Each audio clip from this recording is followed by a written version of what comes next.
5학년 어린이 여러분 안녕하세요. 오늘부터 4단원 용해와 용액에 대해서 공부를 하게 됩니다. 용액은 뭐고 또 그와 관련 이 단원에서 쓸 용어들은 어떤 게 있는지도 공부하고 하겠습니다. 먼저 이 단원에서 공부할 내용에 대해서 한번 보도록 하겠습니다. 첫째, 이번 시간에는 물과 만난 초콜릿을 조금 씨알 초콜릿을 보고 물을 넣으면 어떻게 되는지 한번 해보고요. 다음 여러가지 가루를 물질을 물에 넣으면 어떻게 되는지, 녹는지 안 녹는지, 즉 물에 녹는 물질과 녹지 않는 물질, 그리고 설탕을 물에 녹이면 어떻게 되는지 공부를 하겠습니다. 그래서 물에 설탕을 녹이면 그 설탕이 어떻게 되는지로. 그 다음에 용질의 종류에 따라서 용해되는 양, 즉 소금, 설탕, 베이킹소다 같은 것, 용질을 다르게 했을 때 용해되는 양은 어떤지, 그 다음 온도에 따라서 용해되는 양은 어떤지 공부를 하고요. 그 다음 어떤 용액이 진하기, 야, 이 멋진 이게 가능하다면 바다에 들어갔는데 이렇게 탁 누워있을 수 있으면 굉장히 좋겠죠. 저 사해라고 해서 염도가 굉장히 높은 곳에는 이게 가능하다고 합니다. 이런 용액의 진하기에 대해서 공부를 해보고요. 그 다음 이 용액 진하기를 측정하는 도구를 간편하게 한번 만들어 보겠습니다. 이런 공부를 하는데, 자, 먼저 물을 만난 초콜릿 색소 해서 교과서 74쪽, 75쪽입니다. 아주 그 그림이 예쁘게 또 아주 다양하게 나와 있습니다. 먼저 동영상 보고 가겠습니다.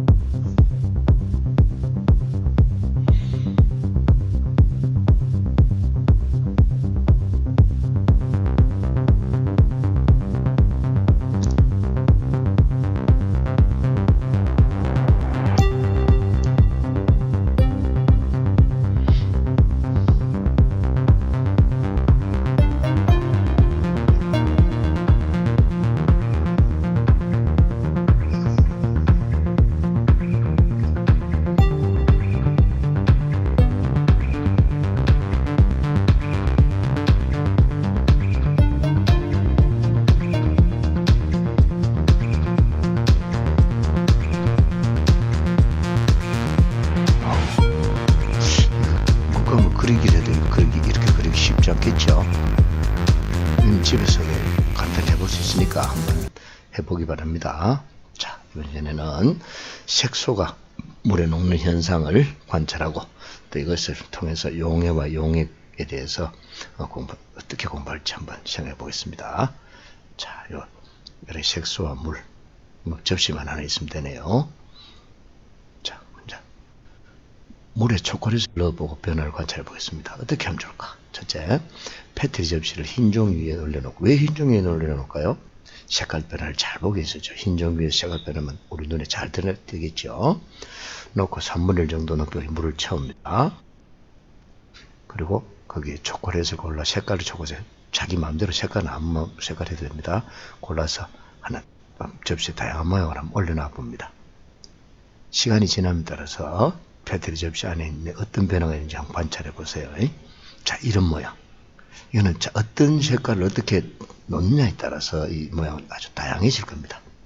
즉, 처음에는 물에 아무런 색깔이 없는데 초콜릿을 올렸을 때 초콜릿의 겉면에 코팅되어 있던 그 색깔들이 물색으로 변합니다. 즉, 그 말은 뭐죠? 이 초콜릿 겉면에 코팅된 색소가 물에 녹아 나오기 때문입니다.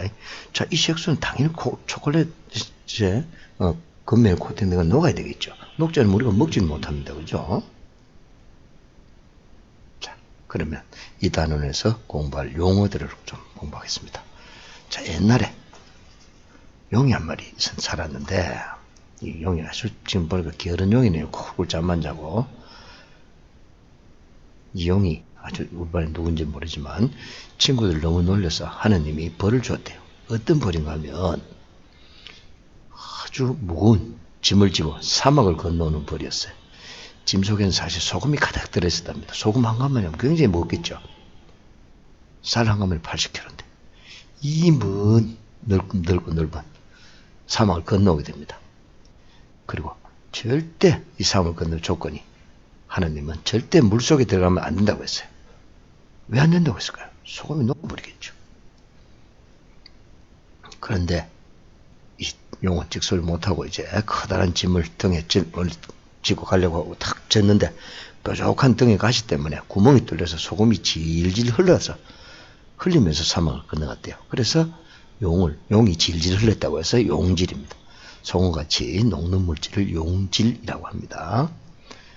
아주 힘들게 가다 보니까 사막 지나고 나니까 아주 매우 큰 더워하면서 건너가 힘들고 있는데 아주 매우 큰 호수가 나타났어요. 용이 매우 큰 호수를 봤다고 해서 용매입니다. 물처럼 녹이는 물질이 바로 용매죠.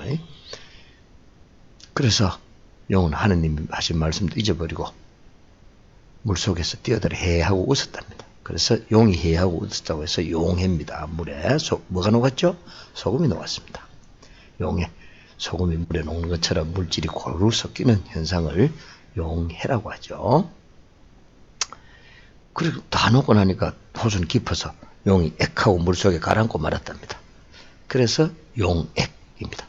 소금물처럼 두 가지 물질이 골고루 섞여 있는 겁니다. 자, 그러면 여기서 쓰는 네 가지 용어 뭐죠? 용질, 용매, 용해, 용액인데 이건 뭔지 좀 더 자세히 보겠습니다. 용질은 뭐죠? 바로 녹는 물질입니다. 설탕, 소금, 분말, 주스는. 그 다음 용매, 바로 녹이는 물질입니다.